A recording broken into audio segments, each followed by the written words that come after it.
Dans cet épisode, je vais vous parler de quel niveau de HSK il faut avoir pour faire des études en Chine. Je réponds à vos questions en vous présentant la Chine et le chinois tels que je les vois et tels que je les vis. Bienvenue dans la Chine, le chinois, comment c'est vraiment.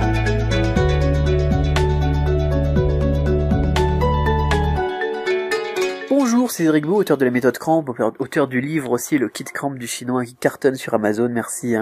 Merci à tous ceux qui se le sont procurés. Et donc, bienvenue dans l'épisode 95 de la Chine, le chinois, comment c'est vraiment, hashtag LCCCV, toujours un plaisir et bien de faire ces petits podcasts au quotidien.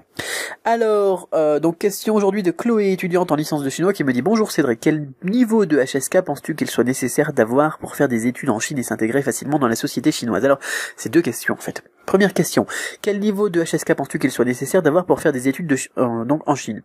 Eh bien ça va dépendre eh bien de ce que l'on vous demande. C'est-à-dire que si tu veux aller en Chine apprendre le chinois, un HSK 0 fait très bien l'affaire. Si tu veux aller en Chine faire un cursus global, on va dire classique, je sais pas moi, commerce ou n'importe quoi, un HSK 3 sera demandé. C'est pas moi qui pense qu'il faut qu'il soit nécessaire ou n'importe quoi.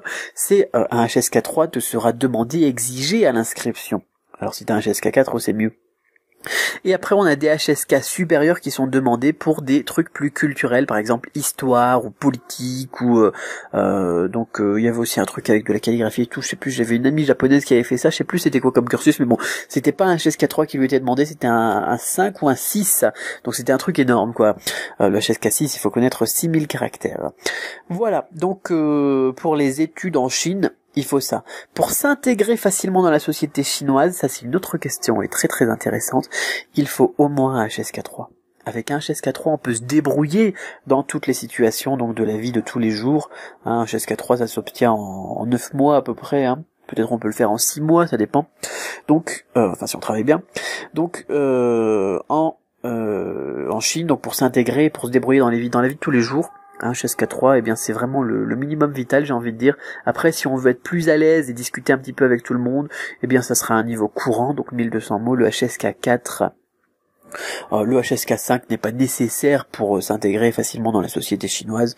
On n'a pas besoin de savoir faire des discours ou bien d'être présentateur télé pour s'intégrer facilement. Le but c'est vraiment de se faire comprendre, de se débrouiller, qu'il n'y ait pas de frein, on va dire. Bon, on aura toujours quelques difficultés sur des termes techniques ou n'importe quoi, mais qu'il n'y ait pas de frein, en tout cas dans les situations courantes de la vie de tous les jours. Donc je dirais pour cette question un HSK 3. Voilà, donc si vous aussi vous avez des questions, posez-les sur du-chinois.com/questions, je me ferai un plaisir d'y répondre dans un prochain podcast. On va garder l'esprit ouvert bien évidemment et continuer à tuer les préjugés. D'ailleurs j'ai oublié de le dire hier, je vous l'ai dit tout le temps à chaque épisode, c'est mon credo, tuer les préjugés, garder l'esprit ouvert.